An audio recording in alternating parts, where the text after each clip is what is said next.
Hi, and welcome to another edition of Lee's Thoughts. And today, you know, the temperature's dipping, and a vendor sent me a new product, Thermajohn. Thermal underwear, long underwear. Can't wait to get this on and show you what it is. It's getting chilly outside. I'm going to be wearing these today.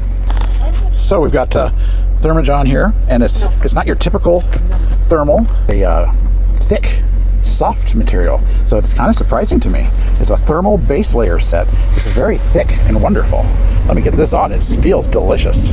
All right, so I've got my Thermajohns on. I tell you what, these are not your daddy's long underwear. This is not the thermal that everybody talks about. These are awesome. They're smooth, so they would go under clothing really nice. And, you know, you wouldn't have any problem sliding a shirt over the top of this. So, I mean, and so you can see it's smooth. These will fit right over the top of my jeans, no problem. Or my jeans will fit right over the top of those, really no problem. These are awesome. I've never had long johns like this. They're not the rough egg crate material that they used to be. And I'm telling you what, I'm toasty warm. It is wonderful. Go out and get yourself some new Thermajohn long underwear. These things, the base layer Thermajohns, I am toasty warm. And we're in our RV today, not heated. It is toasty warm right now.